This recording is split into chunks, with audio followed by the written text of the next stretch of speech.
السلام عليكم. النهاردة معانا أحلى أكلة ممكن تاكلها في دمياط، وهي الكابوريا. ومعانا كمان بطاطس مكمورة، هنعرف مع بعض ايه هي المكمورة. ومعانا سلطة، ومعانا جرجير وطحينة. هوريكم أول منظر الكابوريا واحنا بنغسلها. الكابوريا جايلة النهاردة حية، جايبينها النهاردة حية. شوف هي بقى في المية ازاي بتتحرك، نفتح لها مية كتير عشان ننزل منها الرمل. نغسلها كذا مرة لغاية ما تبقى نضيفة زي الفل.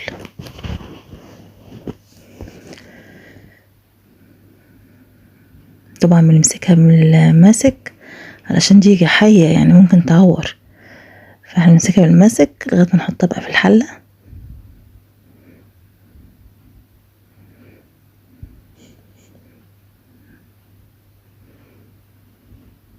طبعا شايفين منظرها تحفة، لسه طلعوا تقريبا من البحر على طول.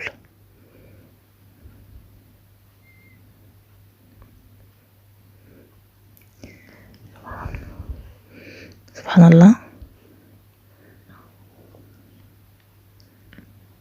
هنشيلها بقى كلها بالماسك طبعا عشان نحافظ عليها. طبعا نحطها في الحلة، نبدأ بقى اوريكم التتبيلة بتاعتها، بس ما تنسوش تشتركوا في القناة وتعملوا لايك. بسم الله ونبدأ. دي تتبيلة الكابوريا: بصلتين كبار متقطعين جوانح، ومعاهم قرن فلفل مقطع وطماطمايه، بهارات ملح، ومعلقة كبيرة كمون، وبهارات مشكلة، ومعلقة فلفل. دي بهارات البطاطس المكمورة: معلقتين توم كبار، ملح، كمون، فلفل، شطة، بطاطس مقطعة خرط كبيرة شوية عشان تبقى أحلى يعني. هنحط بقى الكابوريا في الحلة زي ما احنا شايفين كده. هنتبل، هنحط كل البهارات بتاعتها. هنبدأ أول مكمورة هنحط بهاراتها: الكمون والملح والفلفل والشطة على التوم، ويدعكوا كويس.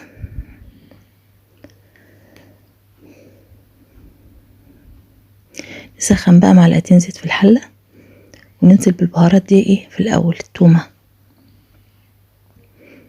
نقلب تقلبتين في الزيت كده وهي سخن، وننزل عليها بعد كده بالبطاطس. بتتقلب شوية وهي بالتتبيلة دي، وبعدين بنبدأ نحط لها المية بتاعتها. بتبقى حوالي نص كوباية مية أو 3/4. مبتبقاش ميتها كتير لأن احنا مش بنسلقها، احنا بنسيبها تستوي على نار هادية، عشان كده بتسمى مكمورة. مجرد ما تغلي نوطي عليها النار ونسيبها تستوي على نار هادية، وكل شوية نقلبها لغاية ما نلاقي البطاطس بقى دابت وبقت تحفة. عندنا البطاطس اهو، نقلب كده عشان تاخد من طعم التتبيلة وطعم الكمون وبهارات.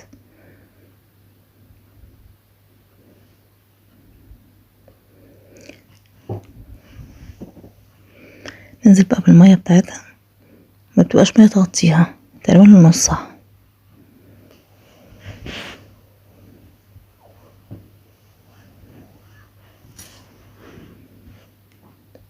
يجي بقى للكابوريا: البصل مقطع جوانح رفيعة قوي، هننزل بالبهارات عليه. اهم حاجة في تتبيلة الكابوريا الكمون والفلفل، علشان طعمها يدي نكهة حلوة وتبقى مميزة بجد. بيندعك بالشكل ده كده، ولو تقدري تعكي كمان بايديك يكون احسن. الطماطمية بنحطها عشان تبقى البصل مثلا بتاعها كتير، تبقى هادية شوية. والفلفل بيديها طعم حلو قوي وريحة حلوة. وننزل عليهم معلقتين زيت بس عشان نهدي من البصل ميبقاش حامي. بعد كده بنحطهم مع الكابوريا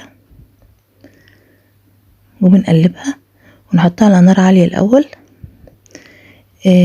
أول ما تبدأ تغلي بنحط عليها بقى المية، برضو مش كتير، كوباية مية واحدة، لأن كوباية المية دي مع التتبيلة والبصل في الآخر بتبقى تحفة. وممكن تبقى صوص تبلعوا بيه كمان العيش والحاجة، لأن انت غسلة الكابوريا كل حاجة عندك نضيفة زي الفل. هتقلبيها بقى وتسيبيها على النار. هنا بقى وهي لسه بتاع حوالي 10 دقايق أو 5 دقايق ونطفي عليها. هي بتقعد حوالي تلت ساعة على النار، على نار عالية. كل شوية نقلب الحلة، نمسك الحلة ونقلبها، ودي مغمورة وهي بتغلي بالشكل ده. نهديلها بقى النار خالص ونسيبها بقى براحتها لغاية ما تستوي. شوف بعد ما اخدت ميتها بقى واستوت بقى البطاطس دايب تحفة. دي الكابوريا بعد ما طلعت، والبطاطس المغمورة تحفة. لما هتدوقوها لازم الكابوريا تتاكل مع بطاطس مغمورة. وبألف هنا.